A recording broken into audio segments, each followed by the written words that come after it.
The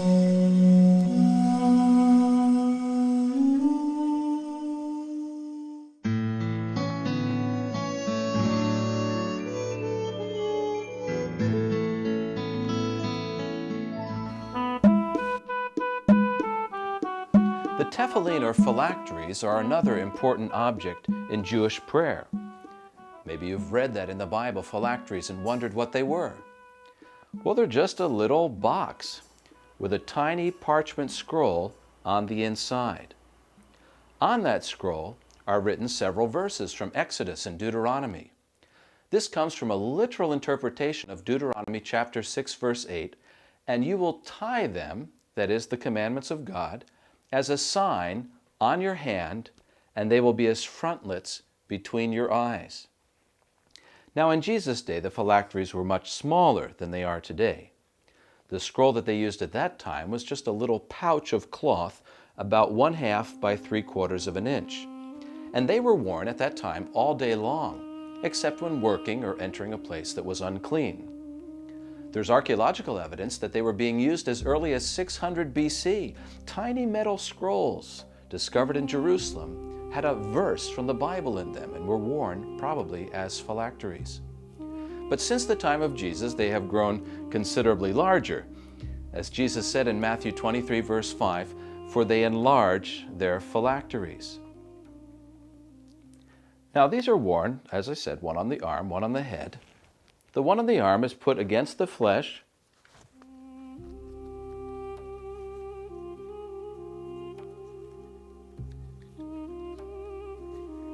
and then wrapped 7 times around the arm.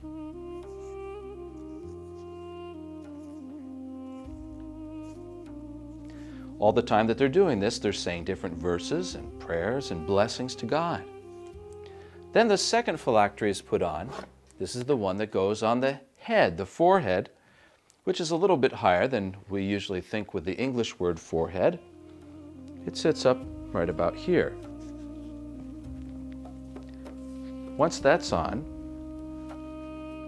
then they unwrap the other one, only to be rewrapped again around the fingers like a ring. And as they do that, they say some beautiful prayers about being betrothed to the Lord.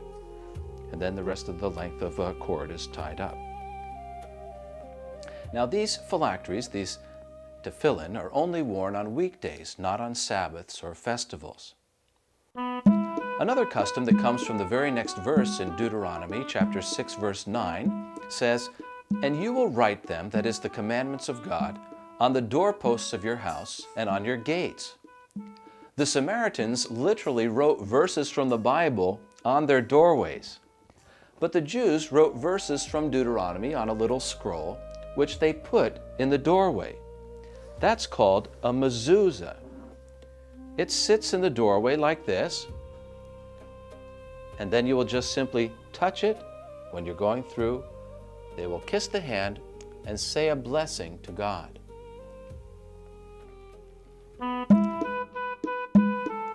In the time of Jesus, prayer was at the time of the morning and the evening, or really afternoon, sacrifices. This was the daily sacrifice, twice a day, of a single male lamb that was completely burned on the altar in the temple. The morning sacrifice at about 9 a.m. was the time for morning prayers. The afternoon sacrifice at about 3 p.m. was the time for the afternoon prayers. There was also a time of private prayer at night before going to bed. When Peter and John went up to the temple at the time of prayer, when the lame man was healed, this was the afternoon sacrifice. When Peter went on the roof to pray in Joppa, this too was the time of afternoon prayer. If you were in Jerusalem, of course, you'd go up to the temple to pray. If you were in a town, you went to the synagogue. But if you couldn't get to a synagogue, then you would just pray wherever you were. There are 2 main positions for prayer mentioned in the Bible. One of them was standing, facing the temple in Jerusalem, with your hands lifted up to heaven. Why facing Jerusalem? That's how King Solomon prayed at the dedication of the temple. As it says in 1 Kings chapter 8, Solomon stood in front of the altar, and he spread out the palms of his hands to the heavens and said, "O Lord my God, listen to the prayer of your people Israel, which they pray toward this place. Even the Muslims originally prayed facing Jerusalem, though later they changed their direction of prayer to Mecca. Well, what about this position of prayer? On your knees. Does this appear in the Bible? No, actually, praying on your knees started in the Middle Ages. This is how a knight in shining armor would appear before his earthly lord. What does this position tell us? Well, it shows fear or uncertainty. If he did the least thing wrong, he might be killed. But what about this position? What does this show? It shows openness to God and confidence that He accepts you. If not, you would be like this. Many have begun using this position for praise and worship recently, but originally it was used for prayer. I'd like to challenge you to try praying like this sometime and see how it feels to come before God with that attitude of openness. There was a position of prayer that involved the knees. In fact, it started out by sinking down on the knees, but it didn't stop there. It went all the way down on the ground. In the Bible, this position is sometimes called falling on your face. It's also known as prostration. In Jesus' day, this was done every day in the temple. Many associate this position of prayer with the Muslims. But where do you think the Muslims got the idea?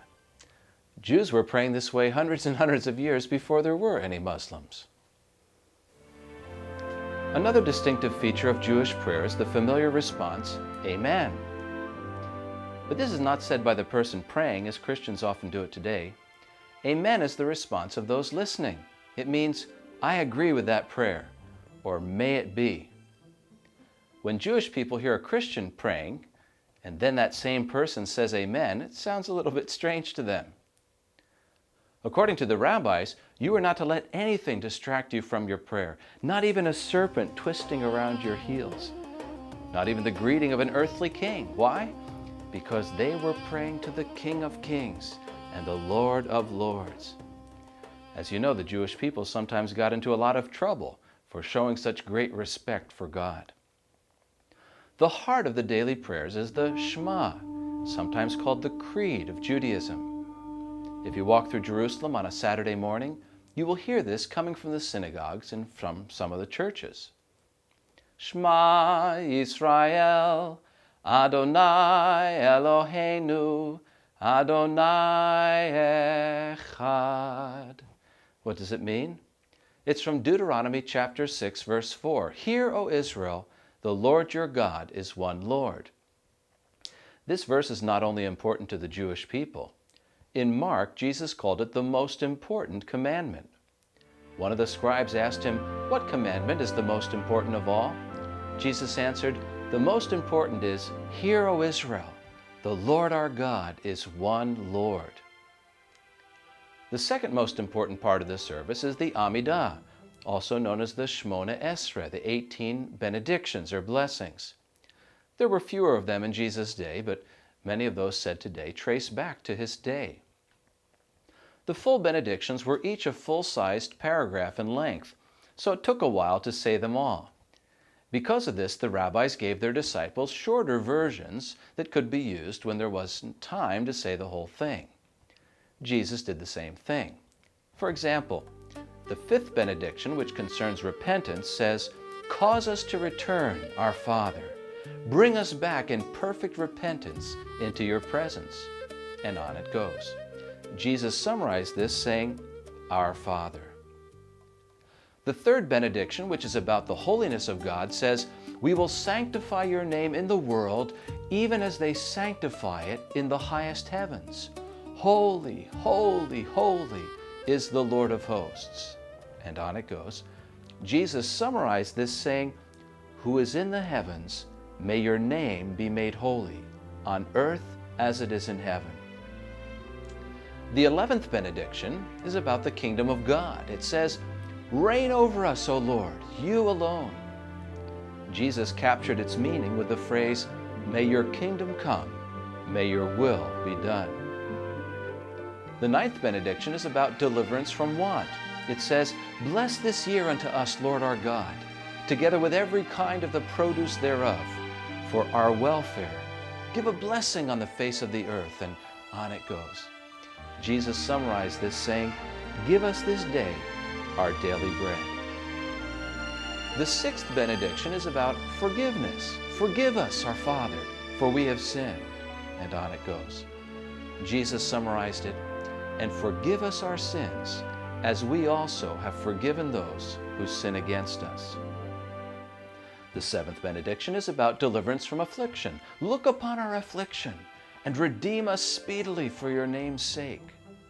Jesus summarized it, "Lead us not into temptation, but deliver us from evil." As you can see, what we usually call the Lord's Prayer is a summary of the 18 benedictions. Prayer services were not the only time for prayer during a day. There were blessings to be said all day long. Blessings on entering a village or leaving it. Blessings on encountering any danger. If you saw the mountains or a river or the sea, and you hadn't seen them for a while, you would bless God. If you heard thunder or saw lightning, felt an earthquake or saw a shooting star, you would bless God. If you heard good news, even if you heard bad news, you would bless the Lord. The idea was to give God glory all day long, and especially every time you made use of the creation. As it says in Deuteronomy chapter 8, verse 10, "You will eat and will be full, and you will bless the Lord your God for the good land that He gave you." Psalm 103 says, "Bless the Lord, O my soul." Psalm 100 says, "Give thanks to Him, bless His name, for the Lord is good." Psalm 145 says, "Every day I will bless you." James in the New Testament says, "With the tongue we bless our Lord and Father." The Pharisees had a saying, "Much prayer prolongs life." Saying 100 blessings or more in a day was considered a sign of a holy life. It's a beautiful idea, but of course, as soon as you put a number on it, it leads to legalism. Jesus was correcting some of these extremes when He said, "When you pray, do not be like the hypocrites that like to stand and pray in the synagogues and on the street corners, that they may be seen by men." Well, why were they praying on street corners? They were saying blessings where everyone would see them. But in spite of these extremes, the original idea was beautiful. The blessings they said were to bless God for something.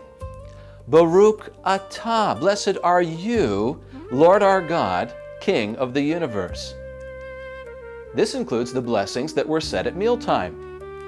Over the cup they said, Baruch atah Adonai Eloheinu, melech haolam, borei pari hagafen. Blessed are you, Lord our God, King of the universe, Creator of the fruit of the vine. Over the bread they said, Baruch atah Adonai Eloheinu, melech haolam, hamotzi lechem min haaretz. Blessed are you, Lord our God, King of the universe, who brings forth bread from the earth. These were the same two blessings used by Jesus Himself at meals, including His blessing of the bread and the wine at His last Passover meal, the origin of our Lord's Supper or communion service. It was not a blessing of the bread and the wine themselves, as Christians later understood it, but a blessing of God. But when our Gentile ancestors in the faith heard about this blessing of the bread and the cup, since they were coming out of paganism, I suppose they thought Jesus did some kind of magic over them. So they began to teach that through this blessing, He magically turned the bread and the cup into His body and blood. But to Jesus' Jewish disciples, such an idea would be quite strange. After all, if Jesus was so concerned with them actually eating his real flesh and blood, why didn't he just say, "Here, Peter, take a bite"? The problem is that we have misunderstood the idea of blessing. Some people find it hard to imagine. How can we bless God? It's like trying to find a gift for a friend who already has everything. But in fact, the Bible commands us to bless God. Well, how do we bless God? How do your children bless you? When they come to you and say, "Mommy and Daddy, I love you so much," you're blessed.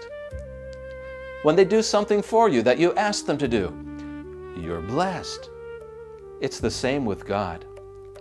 When you tell him you love him, when you obey him, he is blessed.